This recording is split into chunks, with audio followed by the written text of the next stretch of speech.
بن زید کی در و دیوار ہل جانی چاہیے. نعرہ تکبیر سے نعرہ تکبیر اللہ اکبر، نعرہ تکبیر اللہ اکبر. ناموس رسالت زندہ باد، ناموس صحابہ زندہ باد. آپ کی گونج میں، آپ کی آواز میں تشریف لاتے ہیں عظیم لیڈر، عظیم رہنما حافظ عبدالرؤف المداوی صاحب. نحمده ونصلي على رسوله الكريم اما بعد فاعوذ بالله السميع العليم من الشيطان الرجيم من همزه ونفخه ونفثه. بسم الله الرحمن الرحيم. قل ان كنتم تحبون الله فاتبعوني يحببكم الله ويغفر لكم ذنوبكم والله غفور رحيم. کہہ دیجئے اگر تم اللہ سے محبت چاہتے ہو تو محمد صلی اللہ علیہ وسلم کی پیروی کرو. اللہ تم سے محبت کریں گے اور تمہارے گناہ معاف کر دیں گے، اور اللہ خوب بخشنے والے مہربان ہیں. آج ہم ایک دینی نسبت سے اس مقام پہ جمع ہے. یہ محفل مولانا افضل عزیزی صاحب جو ہمارے بڑے ہی بہترین ساتھی اور بزرگ ہیں، اللہ تعالیٰ ان کو صحت والی، ایمان والی، سکون والی لمبی زندگی نصیب فرمائے. بڑی سعادت کی بات ہے کہ اللہ تعالیٰ ان سے آپ کے ذریعے سے یہاں دین کا کام لے رہا ہے. اللہ تعالیٰ حضرت کی اور آپ کی محنتیں اپنی بارگاہ میں قبول و منظور فرمائے. یہ بچہ ہمارا شاگرد ہے تو اس کے جذباتی بیان ہے، تو اس لیے آپ محسوس نہ کرنا. یہ بچے ہوتے ہیں، ظاہر بات ہے. میں تو کافی گناہ گار شخص ہوں، تو ایک طالب علم کہ ہاں استاد کا جو مقام ہوتا ہے تو وہ اس اعتبار سے بس اوقات کو ایسے جملے جذباتی بول جاتے ہیں. تو بہرحال اللہ تعالیٰ ہمارے حال پہ رحم فرمائے اور اللہ تعالیٰ ہماری اصلاح بھی فرمائے. میں آپ کے سامنے انتہائی اختصار کے ساتھ بہت ہی اہم باتیں رکھنا چاہتا ہوں. ہم رسول اللہ صلی اللہ علیہ وسلم سے کیوں محبت کرتے ہیں، آپ کی محبت کیوں ضروری ہے، اور آپ کی محبت کتنی ضروری ہے، اور آپ کی محبت کے فوائد و ثمرات کیا ہے، اور اصحاب رسول نے آپ سے کیسے محبت کی ہے. تو میں کوشش کروں گا کہ انتہائی اختصار کے ساتھ آپ کے سامنے کچھ باتیں رکھ سکوں. یہ موضوع تو اگرچہ تھوڑا سا مختلف ہے. عام طور پہ جو موضوع بیان کیا جاتا ہے اس کی نوعیت اور ہوتی ہے، لیکن میں نے یہ سوالن جواباً موضوع تیار کیا ہے تو آپ کے سامنے رکھوں گا. امید ہے انشاءاللہ آپ کو ضرور فائدہ ہوگا. سب سے پہلا جو سوال ہے، ہم رسول اللہ صلی اللہ علیہ وسلم سے کیوں محبت کرتے ہیں؟ تو اس کا جواب یہ ہے، دنیا کے اندر جو محبت پائی جاتی ہے اس کے 4 اسباب ہیں. 4 اسباب میں سے کوئی ایک سبب پایا جائے تو ایک آدمی دوسرے آدمی سے محبت کرتا ہے، پیار کرتا ہے، الفت رکھتا ہے اور عقیدت کرتا ہے. وہ 4 اسباب کون کون سے ہیں؟ سب سے پہلا سبب ہے جمال، خوبصورتی. کسی آدمی کے اندر حسن و جمال اتنا ہے کہ آدمی حسن و جمال کے سامنے مجبور ہو جاتا ہے، اس سے پیار کرتا ہے، محبت کرتا ہے. اور دوسرا سبب یہ ہے کمالات. کسی انسان کے کمالات اتنے ہیں، خوبیاں اتنی ہیں، حسن اخلاق، عادات اس قدر اچھی ہے کہ انسان اس کی اچھی عادات دیکھ کے اس سے پیار شروع کر دیتا ہے. اور تیسرا سبب ہوتا ہے قرابت، رشتہ داری، تعلق. کسی کے ساتھ قربت اتنی ہے کہ آدمی اس وجہ سے اس کے ساتھ محبت کرتا ہے، پیار کرتا ہے. جس طرح کہ آپ کی محبت ہمارے بزرگ مولانا افضل عزیزی صاحب کے ساتھ ہے، آپ ان کے مقتدی ہیں، وہ آپ کے خطیب اور امام ہیں. یہ ایک فطری محبت ہے قربت کی وجہ سے. اور چوتھا سبب ہے احسانات. محسن جو انسان کسی کے ساتھ نیکیاں کرے، احسان کرے، اس کے ساتھ محبت کی جاتی ہے. یہ 4 اسباب دنیا کے اندر موجود ہیں جن کی بنا پہ لوگ ایک دوسرے سے محبت کرتے ہیں. ہم نبی کریم صلی اللہ علیہ وسلم سے محبت کرتے ہیں. ہم دیکھتے ہیں کیا ہمارے محبوب کے اندر یہ چاروں چیزیں موجود ہیں. اگر موجود ہے تو کس قدر موجود ہے؟ تو آئیے ہم ان 4 چیزوں کے حوالے سے جائزہ لیتے ہیں کہ یہ 4 خوبیاں ہمارے مطاع، ہمارے پیر و مرشد محمد رسول اللہ صلی اللہ علیہ وسلم کے اندر موجود ہے تو کس قدر موجود ہے۔ پہلی چیز، جمال، خوبصورتی، شکل و صورت اچھی ہو، یہ ایک سبب ہے۔ اچھی شکل و صورت اپنی طرف کھینچ لیتی ہے۔ نبی کریم صلی اللہ علیہ وسلم کتنے خوبصورت تھے، حسن و جمال کس قدر تھا۔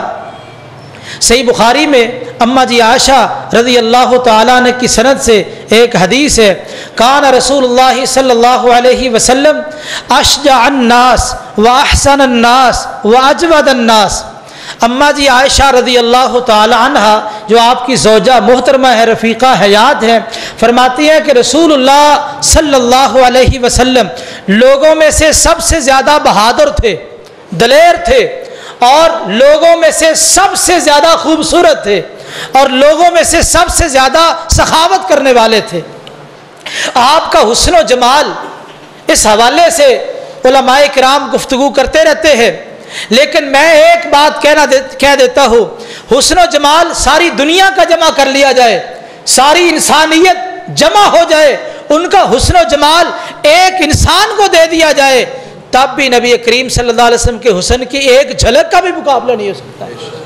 اللہ نے اتنا حسن و جمال عطا کیا ہے، اتنا خوبصورت بنایا ہے، اگر دنیا میں کوئی پیار کرتا ہے حسن و جمال کی وجہ سے، خوبصورتی کی وجہ سے، تو اللہ کی ذات کے بعد سب سے پہلا حق محمد رسول اللہ صلی اللہ علیہ وسلم کا ہے، آپ سے پیار کیا جائے، آپ سے محبت کی جائے۔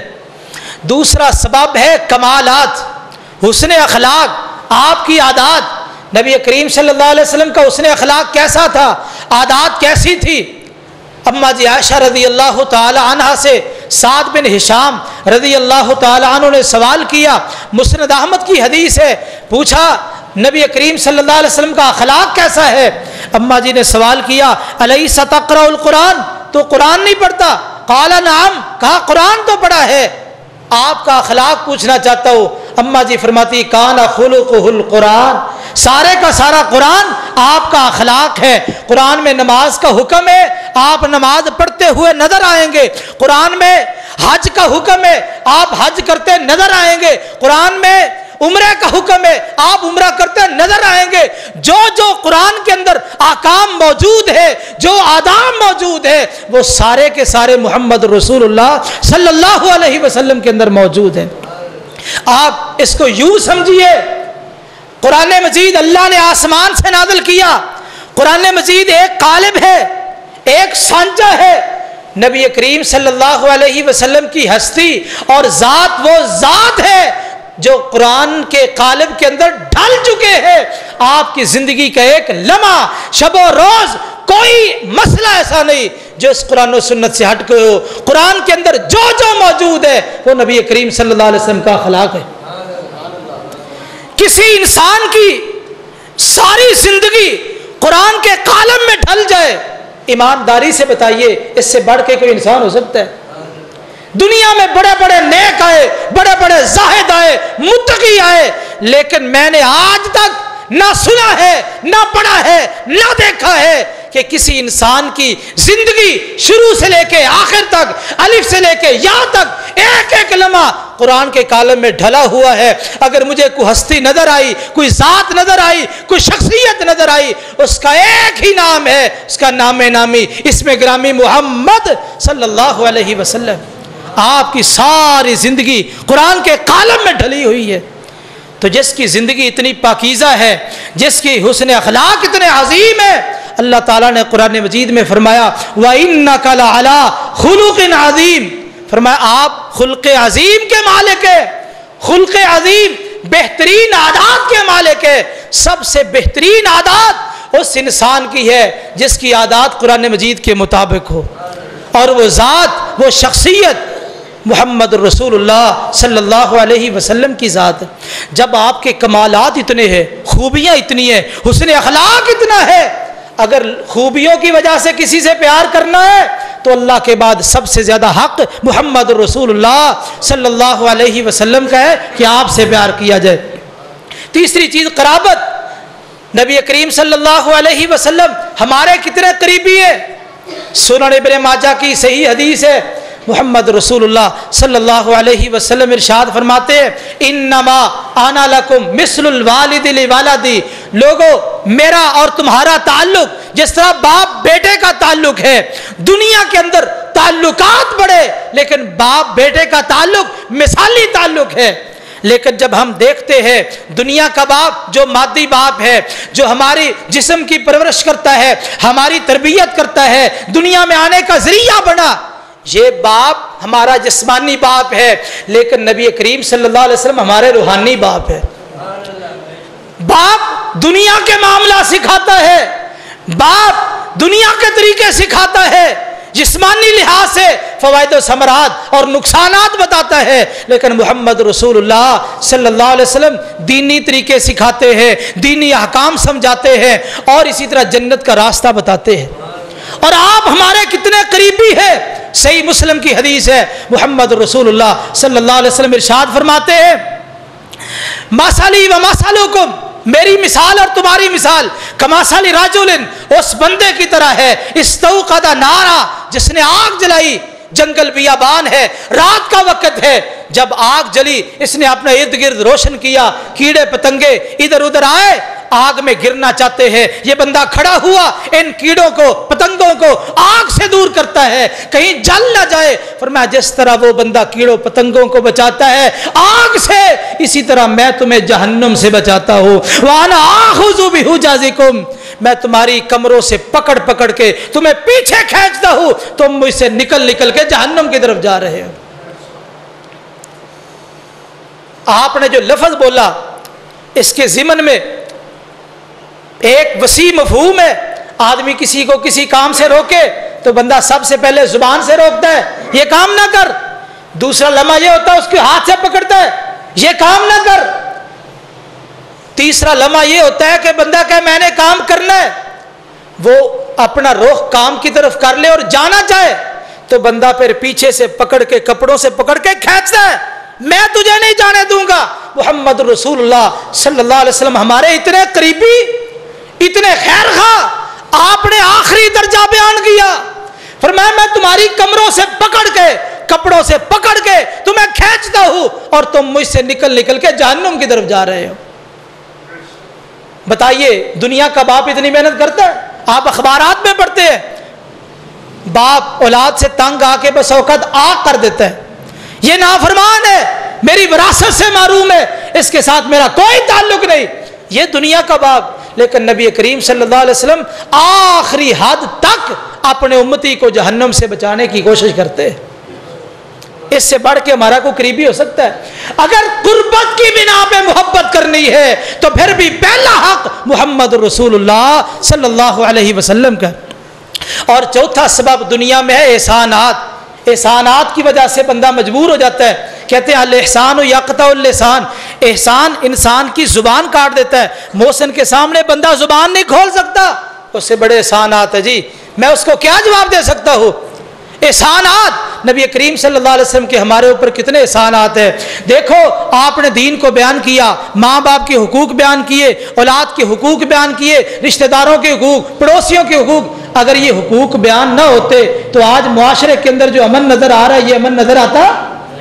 یہ آپ کے احسانات ہیں کہ آپ نے دین کے اصول قواعد بیان کیے ہیں، یہ ساری چیزیں بیان کر دی۔ یہی وجہ کہ ہم آج ہمیں کوئی الجھن نہیں۔ امام بخاری علیہ رحمہ فرمایا کرتے تھے لوگوں کوئی ایسا مسئلہ اگر پیش آیا ہے میرے سامنے لاؤ، میں کتاب و سنت سے اس کا حل نکال کے دیتا ہوں۔ اور ہمارا یہ دعویٰ ہے اب انبیاء کا سلسلہ ختم ہے، قیامت کی دیواروں تک کوئی مسئلہ پیش آ جائے کتاب و سنت میں اس کا حل موجود ہے۔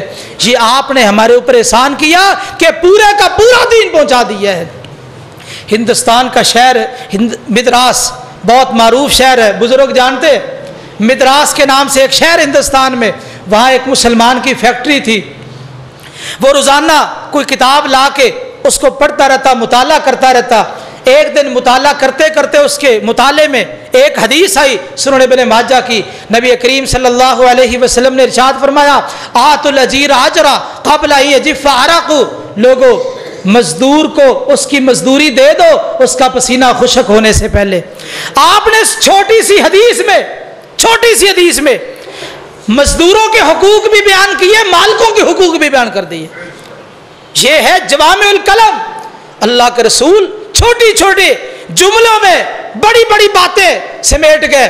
حافظ ابن دقیق العید رحمہ اللہ ایک محدث گزرے ہیں، انہوں نے نبی کریم صلی اللہ علیہ وسلم کی احادیث 60 حدیث سے مسائل استنباط کیے، صرف ایک حدیث نہا رسول اللہ صلی اللہ علیہ وسلم ام بیع الولاء و ہباتی، ولا کی بیع اور ہبہ سے اللہ کے رسول نے منع کیا۔ اتنی حدیث سے 401 مسائل استنباط کیے، 401 مسائل، اتنے اللہ کے رسول جامع گفتگو فرمایا کرتے تھے۔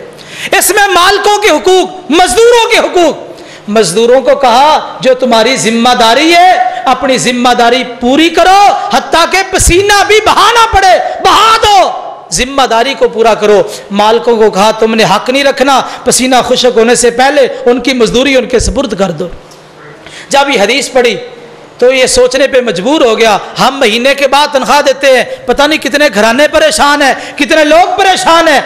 آج کے بعد میں اعلان کر دیتا ہوں کہ جو مزدور جب مزدوری لینا چاہے لے سکتا ہے، یومیہ، ہفتے بعد، مہینے بعد، ہماری طرف سے کوئی رکاوٹ نہیں ہے۔ اس نے اپنی فیکٹری میں اعلان کروا دیا کہ آج کے بعد ہر مزدور کو اختیار ہے، ہماری طرف سے کوئی رکاوٹ نہیں، جب چاہے اپنے پیسے لے سکتا ہے۔ جب اعلان کروایا، مزدوروں کی یونین تھی، اس کا چیئرمین ایک ہندو تھا، اس ہندو کو پتا چلا کہ اس قدر مزدوروں کے ساتھ خیر خائی، اتنا بڑا پیکج دے دیا ان کو۔ یہ ہندو اس نے فون کیا کہ میں آپ کو ملنا چاہتا ہوں، کہا آ جائے میرے دفتر میں۔ آیا دفتر میں، آپ نے یہ اعلان کروایا ہے فیکٹری میں مزدور جب چاہے پیسے لے سکتا ہے؟ کہا کروایا ہے۔ کیوں کروایا ہے؟ کیا سبب بنا؟ اتنا مزدوروں کے ساتھ آپ نے مطلب اتنی خیر خائی کی ان کے ساتھ؟ کہا میں نے اپنے نبی کریم صلی اللہ علیہ وسلم کا فرمان پڑھا تو میں نے یہ فیصلہ کیا کہ کہیں کسی پہ ظلم نہ ہو جائے، اس وجہ سے میں نے یہ اعلان کروایا ہے۔ یہ ہندو چلا گیا۔ اگلے دن اس نے پھر فون کیا کہ میں آپ کو ملنا چاہتا ہوں، کہا آ جائے میرے دفتر میں۔ یہ آیا، آتے ہندو کہتا میں تو ساری رات سو ہی نہیں سکا، مجھے نیند ہی نہیں آئی۔ کہا میں نے تو آپ کو کچھ بھی نہیں کہا، نہ آپ کی تحقیر کی نہ تذلیل کی۔ کہا میں ساری رات سو نہیں سکا، میں یہ سوچتا رہا وہ عرب کا باشندہ جو آج سے صدیوں پہلے اس دنیا میں آیا اور 63 سال کی زندگی بسر کر کے چلا گیا، اس عرب کے باشندے نے جو ہندوستان کے اندر زندگی میں ایک بار بھی نہیں آیا، اس کو کسی ہندوستانی کا کوئی علم نہیں ہے، بس اتنا علم ہندوستان ایک ملک ہے۔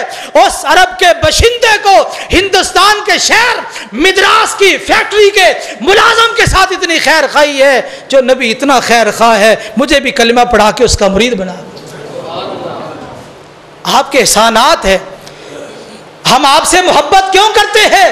آپ جیسا حسن و جمال دنیا میں نہیں ہے، ہم آپ سے محبت کیوں کرتے ہیں؟ آپ جیسے کمالات سیرت دنیا میں نہیں ہے، ہم آپ سے محبت کیوں کرتے ہیں؟ آپ ہمارے جتنے قریبی ہیں دنیا میں اتنا قریبی کی اور نہیں۔ ہم آپ سے محبت کیوں کرتے ہیں؟ اس لیے کرتے ہیں کہ جتنے آپ کے احسانات ہیں سب سے زیادہ اللہ کے احسانات، اس کے بعد نبی کریم صلی اللہ علیہ وسلم کے احسانات، اتنے احسانات کسی اور انسان کے ہو ہی نہیں سکتے جتنے آپ نے کیے، اس لیے ہم آپ سے پیار کرتے ہیں۔ یہ 4 وجوہات۔ اگلا سوال، نبی کریم صلی اللہ علیہ وسلم کی محبت کیوں ضروری ہے؟ آپ کی محبت کیوں ضروری ہے؟ آئیے، اللہ تعالیٰ نے قرآن مجید میں حکم دیا اطیعوا اللہ و اطیعوا الرسول، اللہ کی اطاعت کرو، رسول اللہ صلی اللہ علیہ وسلم کی اطاعت کرو، یہ حکم دیا ہے۔ اور کہیں کا فرمایا فاتبعونی، اس نبی کی اتباع کرو۔ اطاعت اور اتباع کسے کہتے ہیں؟ اطاعت کہتے ہیں جو بات کہی ہے اس کو مانو، اتباع کہتے ہیں جس طرح عمل کیا ویسا عمل کرو۔ اب اللہ تعالیٰ چاہتے تھے کہ میرے بندے میرے نبی کی ہر بات کو مانے، ہر عمل کی پیروی کرے۔ اب یہ عمل بڑا مشکل ہے، ہر لمحے کسی کی پیروی کرنا، کسی کی بات ماننا، اٹھنا ہے تو جس طرح محبوب اٹھے، اگر چلنا ہے تو جس طرح محبوب چلے، سونا ہے تو جس طرح محبوب سوئے، نماز پڑھنی ہے تو اس کی طرح، روزہ رکھنا ہے تو اس کی طرح، حج کرنا ہے تو اس کی طرح، زکوٰۃ دینی ہے تو اس کی طرح، حج عمرہ جو بھی عمل کرنا ہے اسی کی طرح کرنا ہے۔ یہ عمل بڑا مشکل تھا۔ یہ عمل کیا تھا؟ مشکل۔ ہر لمحے تحقیق کرو، جستجو کرو، اس نے یہ عمل کیسے کیا تھا، یہ عمل کیسے کیا تھا، یہ بڑا مشکل عمل تھا۔ یہ ایک طریقے کے ساتھ آسان ہو سکتا تھا، وہ طریقہ کیا ہے؟ محبت۔ محبت ایک ایسا ذریعہ ہے، محبت کی وجہ سے بندہ مشکلات پہ قابو پا لیتا ہے، مشکلات پہ قابو پا لیتا ہے۔ جب محبت ہو جائے کڑوی چیز میٹھی ہو جاتی ہے، جب محبت ہو جائے پیتل سونا بن جاتا ہے، جب محبت ہو جائے آگ گلزار بن جاتی ہے۔ محبت جب کسی سے ہو جائے تو پھر سارے کام آسان ہو جاتے ہیں۔ اللہ تعالیٰ نے بھی اسی محبت کو ہمارے ایمان کا حصہ بنا دیا۔ جب محبت ہمارے ایمان کا حصہ بن جائے اس کے بعد آپ کی پیروی کرنا، آپ کی اطاعت کرنا بالکل آسان ہے، مشکل ہے ہی کوئی نہیں۔ آپ پوچھ لیں اہل الحدیث سے، اہل سنہ سے، یہ ہر موقع پہ اللہ کے رسول کے طریقے کو کیوں اختیار کرتے ہیں؟ اس لیے کہ ان کے دلوں میں محبت جاگزی ہو چکی ہے، محبت بیٹھ چکی ہے۔ جب آپ کی محبت دل کی گہرائیوں میں پہنچ جائے پھر اطاعت اور اتباع کرنا یہ تو بالکل ہلکا مسئلہ ہے، ہر مسئلے میں بندہ اس کی پیروی کرتا جاتا ہے۔ آپ کی محبت ہمارے ایمان کا حصہ ہے، ساری کائنات سے زیادہ آپ سے پیار کرنا ہے۔ صحیح بخاری کی حدیث ہے، لا یؤمن احدکم حتی اکون احب الیہ من والدی وولدی والناس اجمعین۔ فرمایا اس وقت تک تم میں سے کوئی مومن نہیں بن سکتا جب تک ماں باپ سے زیادہ، اولاد سے زیادہ، ساری کائنات سے زیادہ اللہ کے رسول کے ساتھ پیار نہ کرے۔ اور ایک ایسی چیز سے زیادہ پیار کرنا ہے جس چیز سے ہر کوئی پیار کرتا ہے، وہ ہے انسان کی جان۔ جان سے تو سارے پیار کرتے ہیں، جان سے بھی زیادہ آپ سے پیار کرنا ہے۔ سیدنا عمر بن خطاب کا واقعہ معروف ہے۔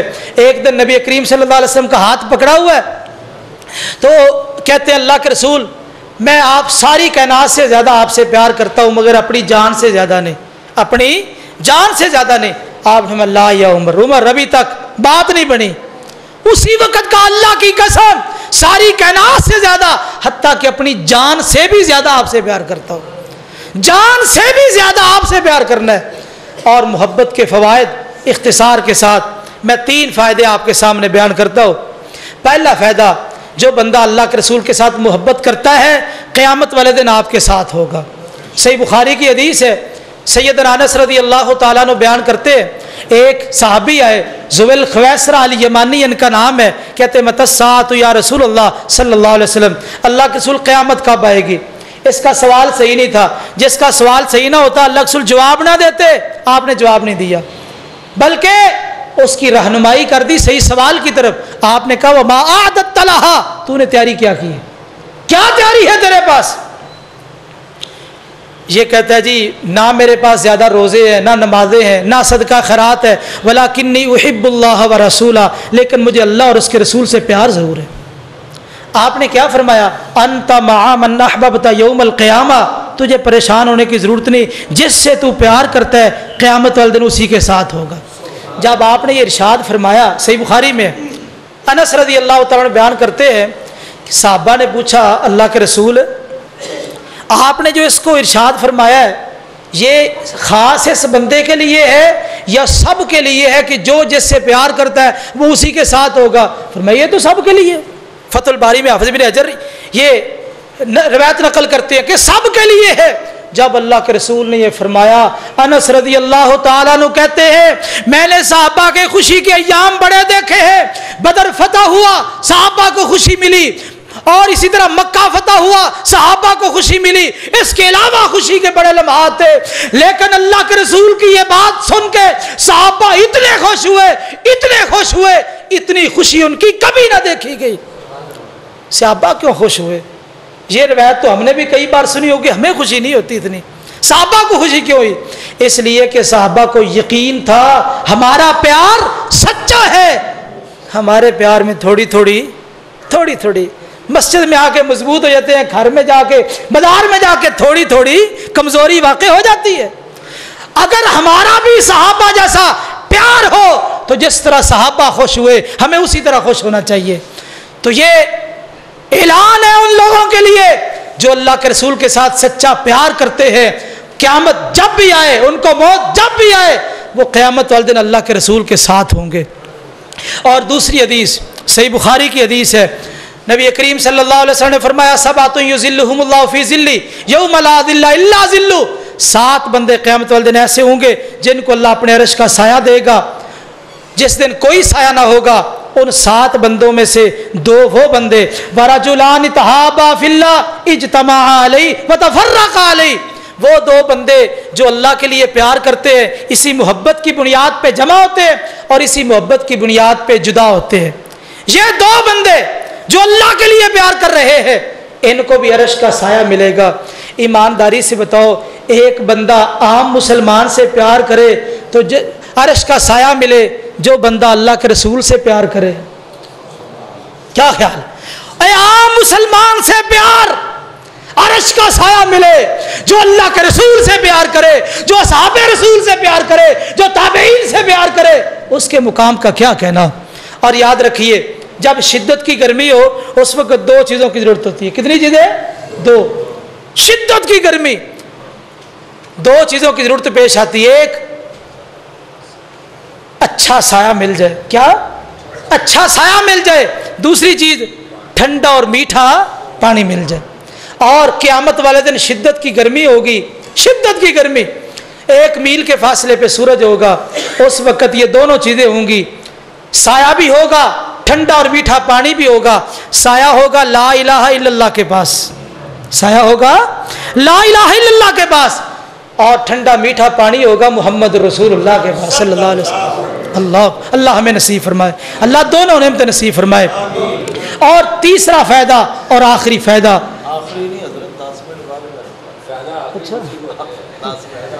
اچھا تیسرا فائدہ نبی کریم صلی اللہ علیہ وسلم ارشاد فرماتے ہیں، یہ روایت بھی صحیح بخاری کی ہے، فرمایا ثلاث من کن فیہ وجد بہن حلاوت الایمان، جس بندے میں 3 چیزیں موجود ہیں، 3 خوبیاں موجود ہیں، اس نے ایمان کی مٹھاس کو پا لیا ہے، ایمان کی مٹھاس کو۔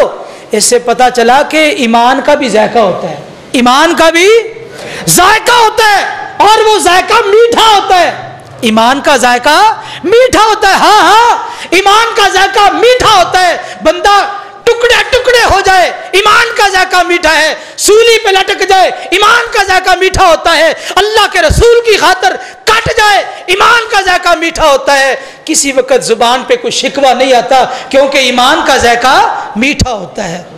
اور یہ کس کو نصیب ہوتا ہے؟ جس میں 3 خوبیاں موجود ہیں۔ پہلی خوبی ان یکون اللہ ورسولہ احب الیہ مما سواہما، پہلی خوبی یہ ہے اللہ اور اس کے رسول کا اتنا پیار اس بندے میں موجود ہے، کائنات میں اتنا پیار کسی اور سے نہیں ہے، سب سے زیادہ اللہ اور اس کے رسول کی محبت اس کے دل میں موجود ہے۔ اس بندے کو ایمان کا ذائقہ محسوس ہوگا اور میٹھا محسوس ہوگا۔ دوسری خوبی یہ ہے وَإِن يُحِبَّ الْمَرْءَ لَا يُحِبُّهُ إِلَّا لِلَّهِ، اور وہ کسی بندے سے، مسلمان سے بھی پیار کرتا ہے صرف اللہ کے لیے، اللہ کے لیے۔ لوگوں، مفاد کی خاطر محبت کرنے والوں، اس جملے پہ غور کرو، لا يحبه الا للہ، اللہ سے بھی پیار کرنا ہے، رسول سے بھی پیار کرنا ہے، کسی امتی سے بھی پیار کرنا ہے، للہ، کس کے لیے؟ اللہ کے لیے، یہ بھی محبت۔ تیسری بات، وہ کفر میں جانا اس طرح ناپسند کرے جس طرح آگ میں جانا ناپسند ہے، آگ میں جلنا جس طرح ناپسند ہے، اس طرح کفر میں جانا ناپسند کرے، کفر کے ساتھ نفرت ہو اور اسلام کے ساتھ محبت ہو۔ اس پوری حدیث میں محبت ہی محبت ہے، پوری حدیث میں محبت ہی محبت ہے جو رسول اللہ صلی اللہ علیہ وسلم بیان فرما رہے ہیں، جس میں 3 محبتیں موجود ہیں، 3 محبتیں اللہ اور اس کے رسول کے ساتھ، مومن بندوں کے ساتھ، اور پھر ایمان کے ساتھ۔ جس میں 3 محبتیں ہیں وہ بندہ مسلمان ہے اور اس کو ایمان کا ذائقہ اور لذت محسوس ہوگی، اور ایمان کا ذائقہ کیسا ہوتا ہے؟ میٹھا ہوتا ہے، ایمان کا ذائقہ میٹھا ہے۔ آئیے، اصحاب رسول نبی کریم صلی اللہ علیہ وسلم سے کیسا پیار کرتے تھے؟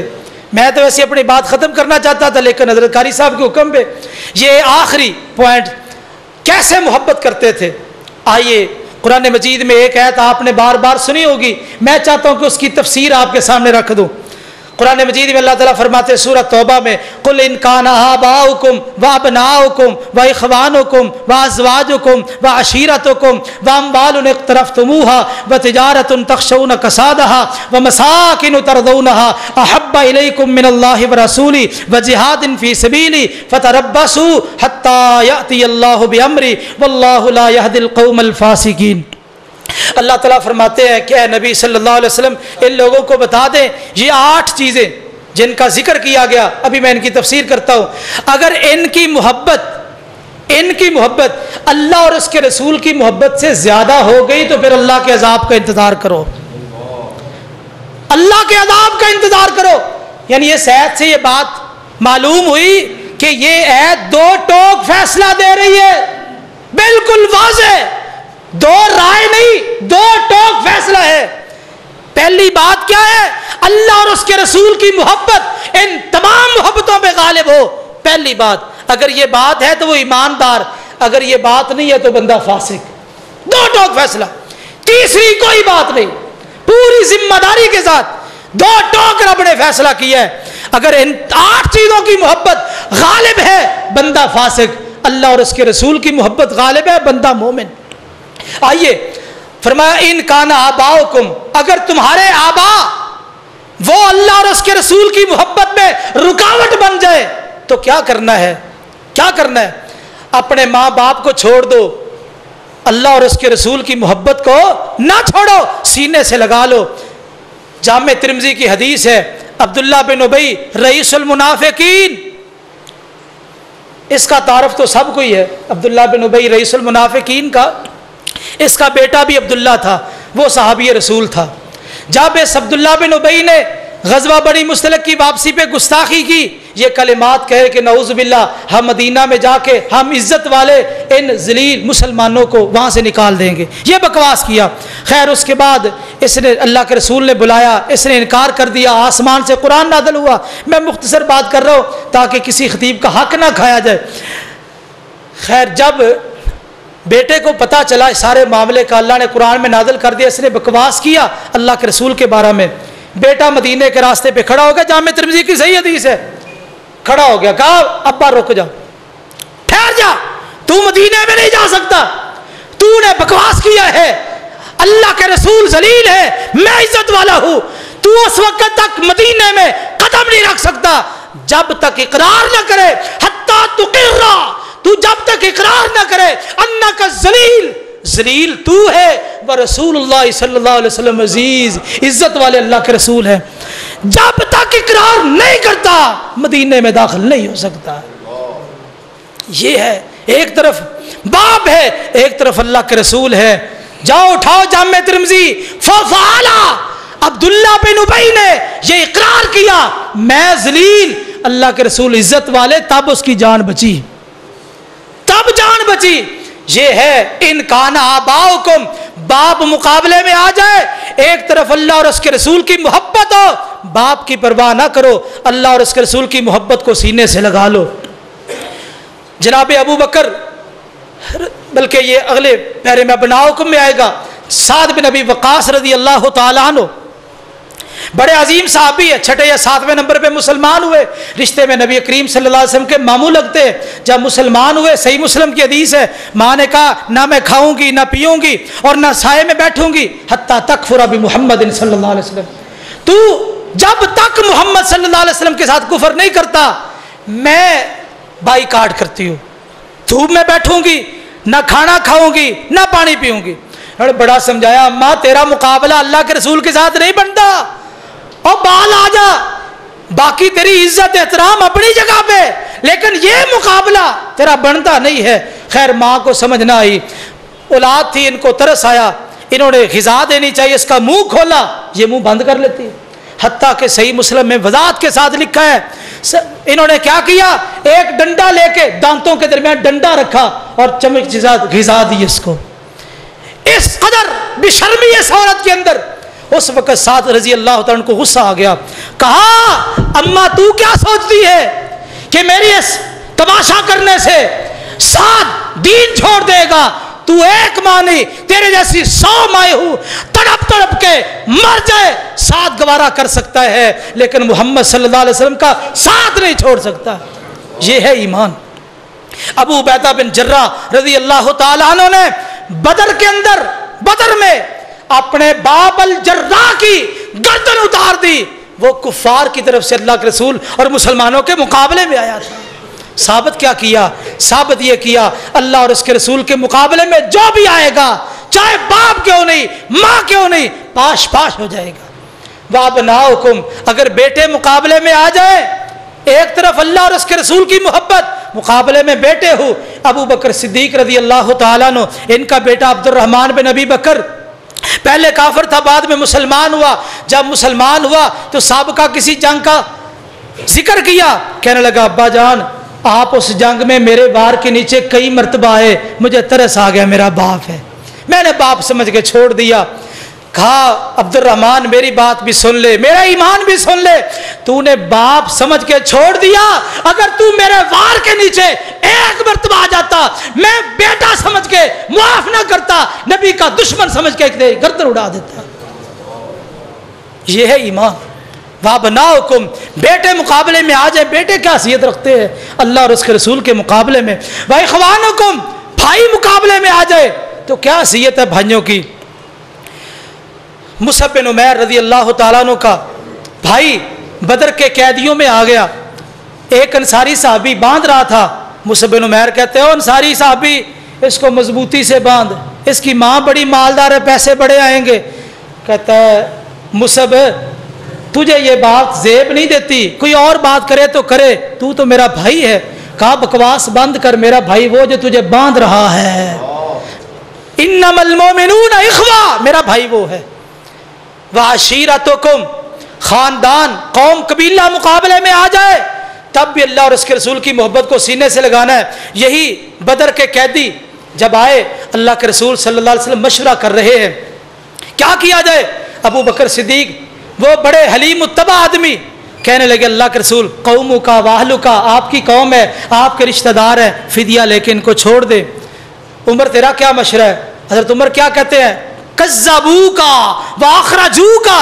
اللہ کے رسول یہ وہی ہے نا جنہوں نے آپ کی تکذیب کی ہے، مکہ جیسی بستی سے آپ کو نکلنے پر مجبور کیا ہے، یہ وہی ہے.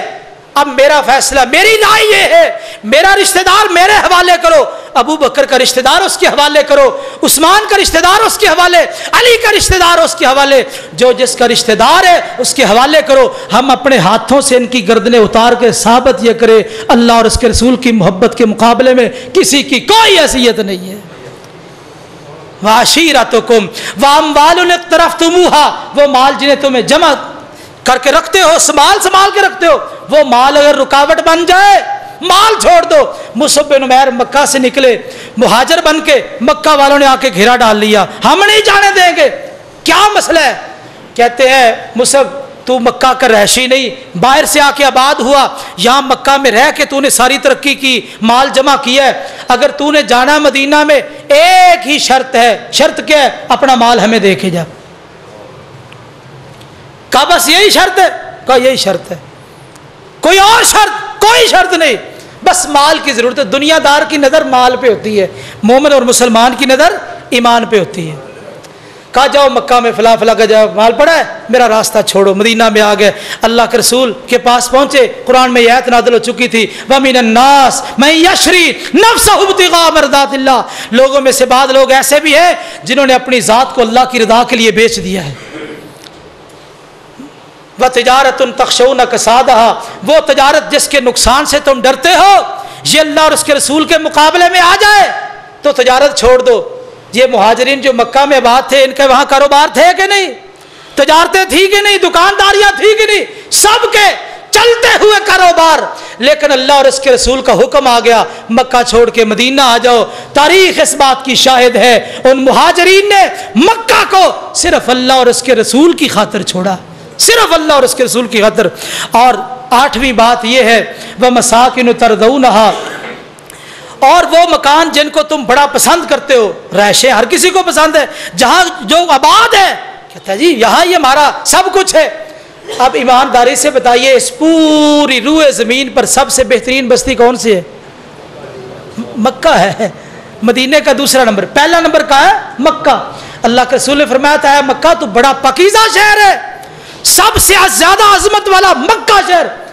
ایمانداری سے بتائیے مکہ کے اندر جن کی رہائشیں تھی اور مکہ کے اندر تھی، باہر نہیں تھی، اندر مکہ کے رہائشی، انہوں نے وہ مکان، ان کی کیا خیال محبت نہیں ہوگی ان کو؟ کتنی محبت! اور ہم لاہور میں رہ کے اپنے مکانوں سے اتنا پیار کرتے ہیں، کیا مکہ میں رہ کے پیار نہیں کرتے تھے؟ کتنی محبت تھی، لیکن اللہ اور اس کے رسول کی خاطر انہوں نے اپنے مکانات بھی چھوڑ دیے۔ 8 چیزیں ان کے ساتھ محبت کرنا انسان کی فطرت میں شامل ہے، لیکن مسئلہ یہ سمجھایا محبت کرو اللہ اور اس کے رسول کے مقابلے میں نہ کرو، محبت کرو اللہ اور اس کے رسول کے مقابلے میں نہ کرو۔ بس 2 ٹوک فیصلہ ہے، 2 ٹوک فیصلہ۔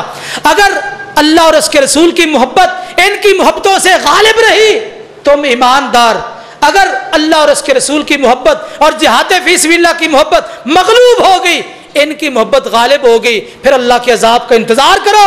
فتربصوا، اللہ کا عذاب رات کو آ جائے، صبح آ جائے، دوپہر کو آ جائے، شام کو آ جائے، پھر اللہ کے عذاب کا انتظار کرو۔ واللہ لا یہدی القوم الفاسقین، اللہ فاسق قوم کو ہدایت نہیں دیتے۔ آپ کے سامنے جو باتیں پیش کی ہیں، اللہ سے دعا ہے کہ اللہ تعالیٰ مجھے اور آپ کو اس پر عمل کرنے کی توفیق نصیب فرمائے۔ سبحان ربک رب العزت عما یصفون وسلام علی المرسلین والحمد للہ رب العالمین۔